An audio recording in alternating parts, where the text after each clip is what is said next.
À la mystification de la société d'abondance fondée sur la démesure et qui impose la frustration et l'austérité forcée au plus grand nombre, la décroissance oppose le projet d'une société d'abondance frugale basée sur l'autolimitation, le partage, l'esprit de don et la convivialité.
Domination.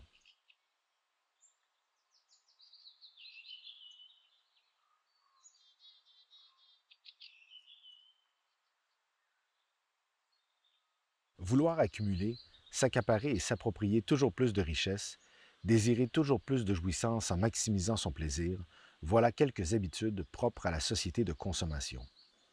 L'illimitation constitue l'horizon fuyant du capitalisme et elle renvoie inévitablement à un imaginaire précis. C'est un des traits des sociétés capitalistes d'avoir étendu simultanément la domination de l'humain sur l'humain et la domination de l'humain sur la nature. Il serait peut-être temps aujourd'hui de mesurer les catastrophes humaines et écologiques de cette erreur. Le projet de l'écologie sociale vise précisément à éradiquer la mentalité de domination pour retrouver des relations égalitaires, libres et qui respectent l'unité dans la diversité du vivant.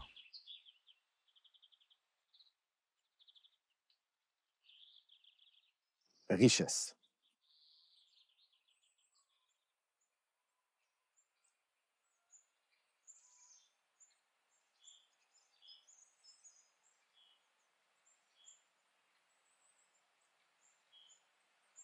Dominer la nature, vouloir la maîtriser, c'est aussi porter un regard sur elle qui est déjà travaillé par cet imaginaire de domination.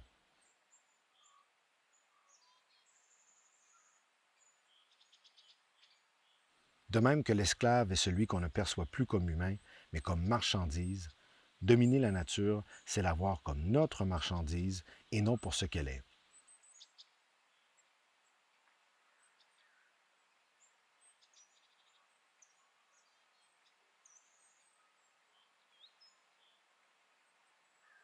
Elle est marchandise car elle est ressource.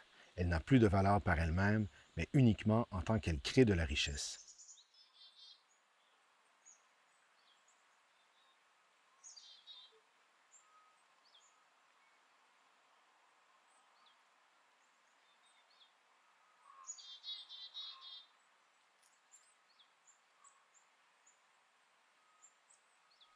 C'est donc notre conception de la richesse qu'il faut absolument repenser.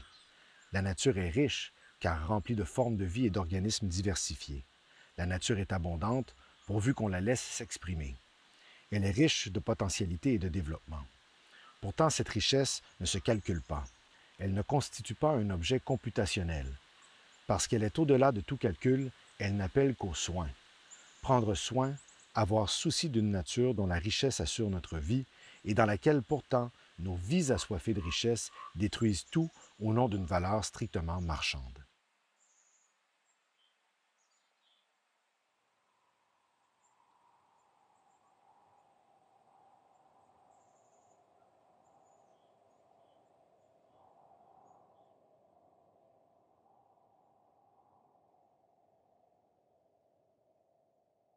Croissance.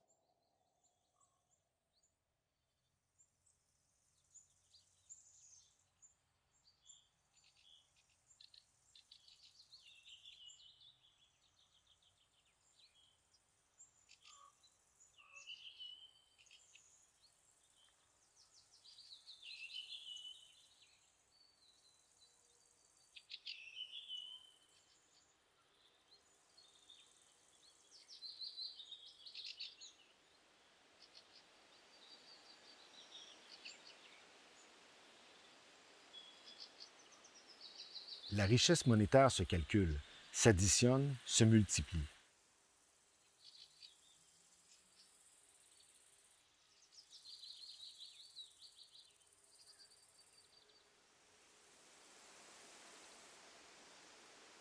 La croissance est le mot d'ordre.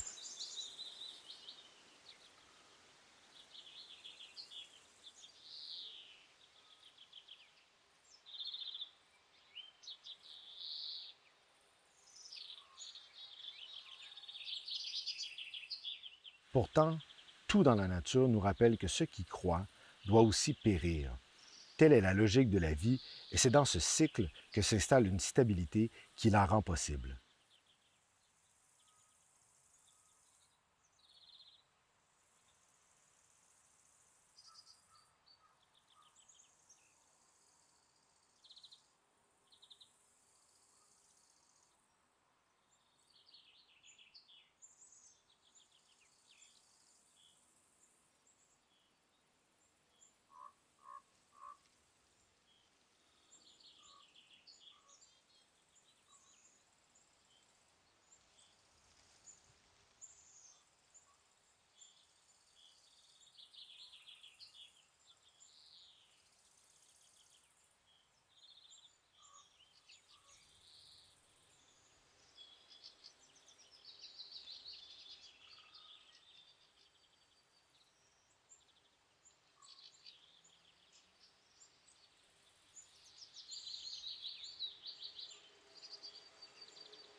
Il faut vraiment croire au mythe de la domination de l'humain sur la nature pour penser qu'une croissance sans déclin soit possible.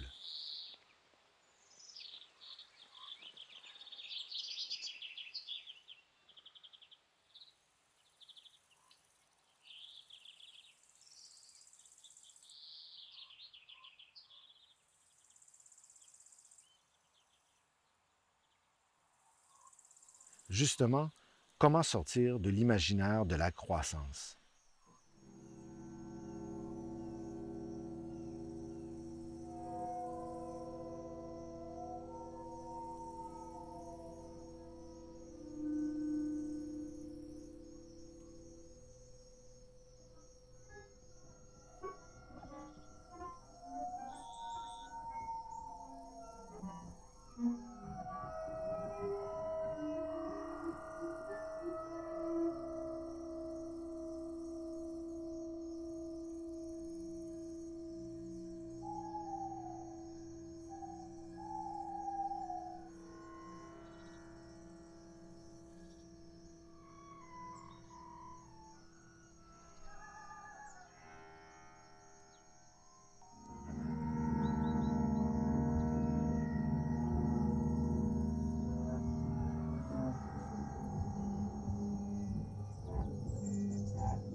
local.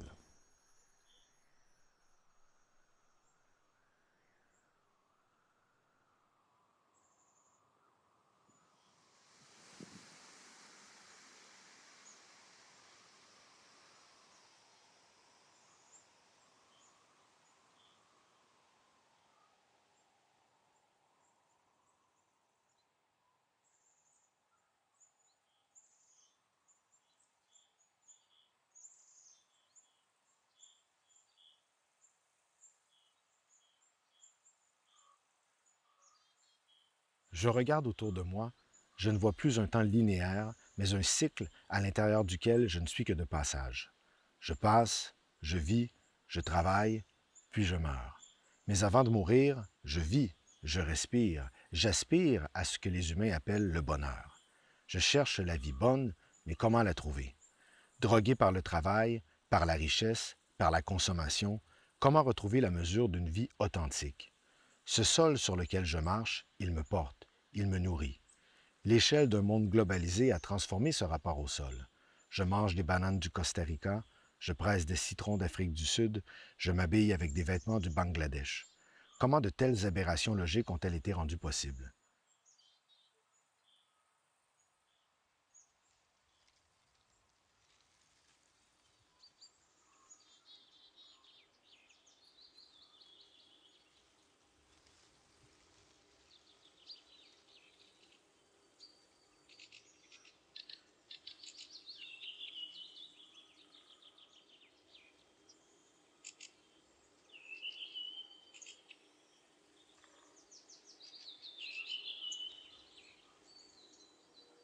Sortir de la démesure, c'est revenir à une échelle humaine, forcément locale.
Convivialité.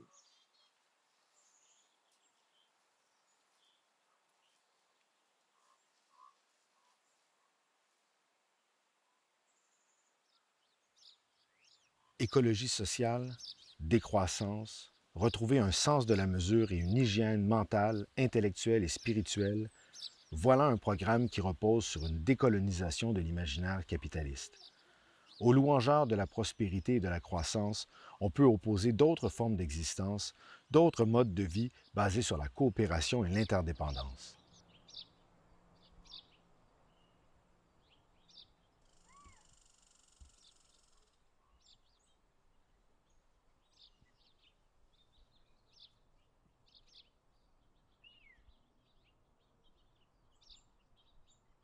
Au toujours plus est venu le temps d'opposer un bien vivre qui ne se mesure pas en quantité accumulée, mais en relations vécues.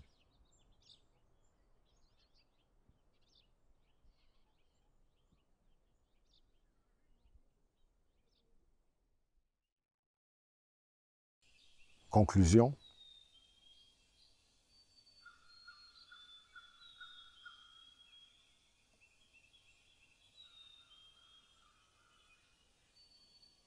Le rat nous fait peur, et pourtant, le rat ne dévore pas son monde.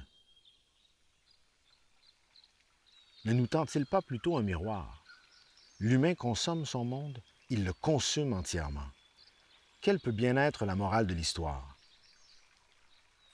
Comment un monde commun peut-il être encore possible lorsque la possibilité même d'un monde est remise en question par l'affabulation marchande?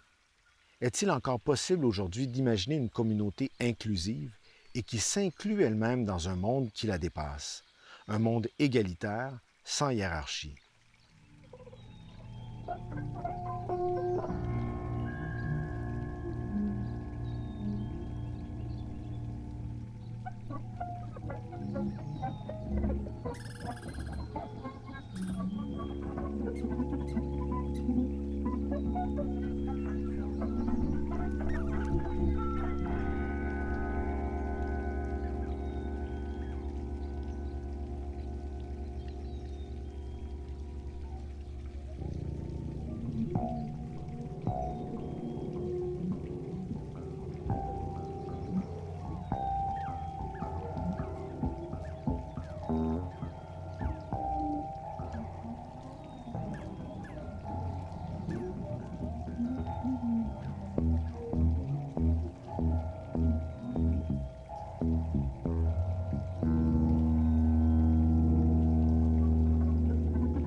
La philosophie peut nous éclairer sur notre monde, elle peut nous orienter dans la pensée, elle peut même nous montrer nos errements et nos manquements. Elle nous permet surtout de penser ce que nous faisons. Il est coutume, depuis Descartes, de penser que nous devons nous rendre maîtres et possesseurs de la nature, oubliant par le fait même que nous faisons partie de la nature.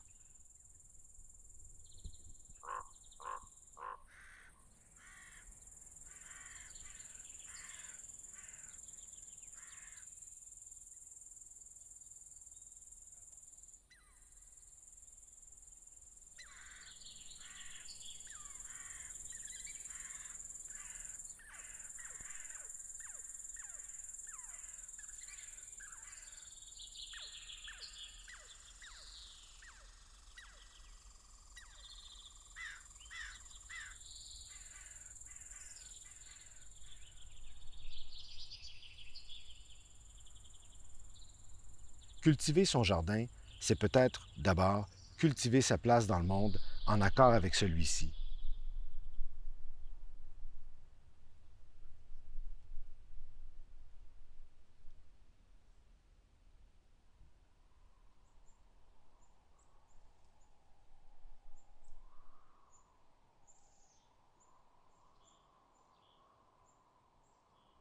La philosophie et les tomates peuvent nous aider dans cette tâche.